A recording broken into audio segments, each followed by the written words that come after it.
చేస్తున్నారు అది చెప్పాలి. రెండు చోట్ల నుంచున్నారు, 2 చోట్ల ఓడిపోయారు. ఆ తర్వాత ఎలా గెలిచారో అందరికీ తెలుసు. ఆవిడన్న మాటలు నేను రిపీట్ చేస్తున్నా మీకు.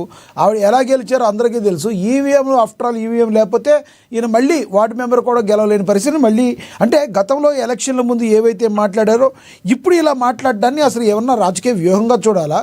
ఆవిడ దేనికి బయట వస్తున్న ఆరోపణలో వాస్తవం ఉందా? నిజంగానే వైసీపీ ఇన్ఛార్జిని మార్చే అవసరం నగిరిలో ఉందా?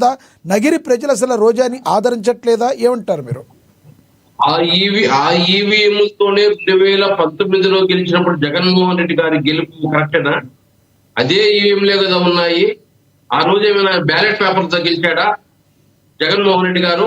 2019లోనూ ఈవీఎంతోనే గెలిచాడు. ఆ ముఖ్యమంత్రిగా ప్రమాణ స్వీకారం చేశాడు, 5 సంవత్సరాలు పరిపాలించాడు. అప్పుడు ఈవీఎంతో గెలిచినప్పుడు కరెక్ట్. ఈ రోజు వేరే పార్టీ కానీ ఈవీఎంతో గెలిస్తే అది కరెక్ట్ కాదా? ఈ 30-40 సంవత్సరాలుగా ఈవీఎంతోనే అన్ని రాజకీయ పార్టీలు ఎన్నికలు జరుపుతున్నాయి భారతదేశంలో.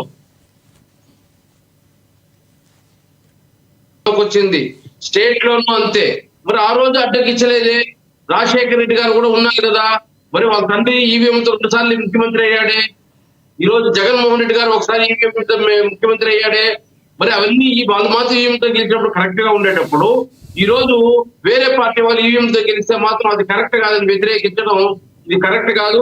అదే విధంగా ఈవీఎంతో గెలిచినారని చెప్పి రాష్ట్రంలో మాత్రం మాట్లాడతాడు, కేంద్రంలో మాత్రం అక్కడ పోయి ఓటేసి వస్తాడు. అన్నికి ముందుండి వాళ్ళు అడగకపోయినా ఓటేసి వచ్చి సలాం త్వర అని చెప్పేసి సలాం కొడేసి భారతీయ జనతా పార్టీకి ఇక్కడికి వచ్చి మళ్ళీ విమర్శిస్తాడు. ఇది ఒక రాజకీయమనా? ఈ సిగ్గుమాల రాజకీయం చేసే బదులు వాళ్ళు పెళ్లి చెప్పినట్టు 4 కోట్ల మాత్రం కూర్చోవచ్చు. ఇంకొకటి ఈ భోగాపురం ఎయిర్పోర్టుకు సంబంధించి ఆల్రెడీ మనకు తెలుసు. మరి కేంద్ర ప్రభుత్వ సహకారంతో ప్రస్తుత కూటమి ప్రభుత్వం అయితే దానికి మొదటి ఫ్లైట్ అయితే ఈ టైంలో షురు అయితే అయ్యింది. రానున్న రోజుల్లో అంతర్జాతీయ విమానాశ్రయంగా ఇది రూపుదిద్దుకోబోతుంది. దీని గురించి మనకి గత 2-3 రోజుల్లో ఏం జరిగిందో తెలుసు. అయితే ఈ భోగాపురం క్రెడిట్ అసలు చంద్రబాబు నాయుడికి అవకాశమే లేదు. గతంలో జగన్మోహన్ రెడ్డి గారు దీని గురించి మరి ట్రై చేశారు, ఆయనే కృషి చేశారని వైసీపీ నేతలు చెప్తున్న మాట.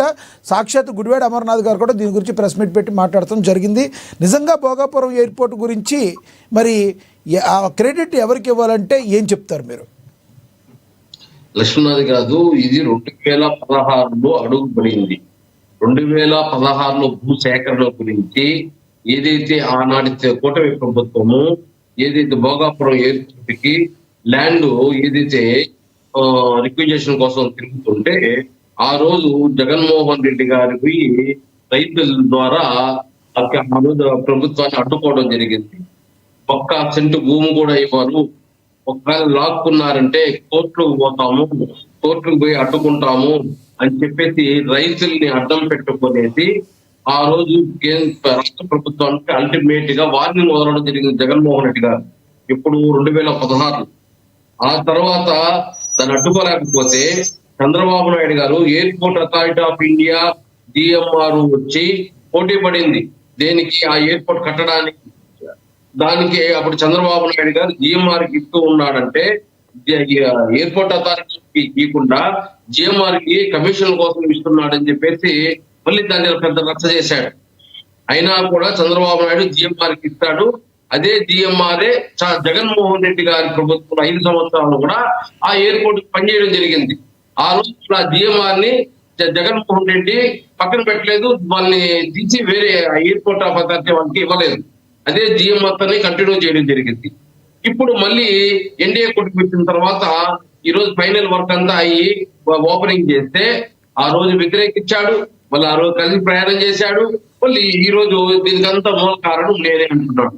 అంటే రాష్ట్ర ప్రజలకి ఏమన్నా కళ్ళు కనపడలేదా, చెవులు వినపడలేదా, లేదా వీళ్ళకి ఏమైనా మెమరీ లాస్ ఉందా? జగన్మోహన్ రెడ్డి గారి లాగా వీళ్ళకి కూడా ఏమన్నా ఆంధ్రప్రదేశ్ రాష్ట్ర ప్రజలకు మెమరీ లాస్ ఉంటున్నాడా ఏమో తెలియదు.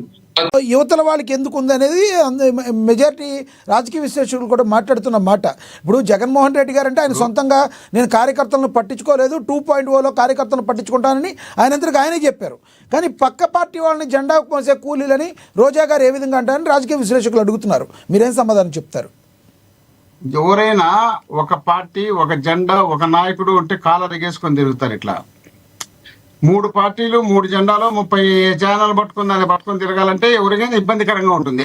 ఆ ఇబ్బందిలో భాగంగా ఒకవేళ ఆ పార్టీ ఆత్మాభిమానం దెబ్బతింటుంది కార్యకర్తలు అనే ఉద్దేశంలో భాగంగా కూడా మాట్లాడచ్చు. రెండోది, మీరు ఇప్పుడే మాట్లాడడం ఏంది? గతంలో ఎన్నోసార్లు పవన్ కళ్యాణ్ గారు మాట్లాడారు, ఆయన మాట్లాడింది, ఆయన మాట్లాడితే ఏం మాట్లాడింది, రొటీన్ గా జరిగిందే కదా.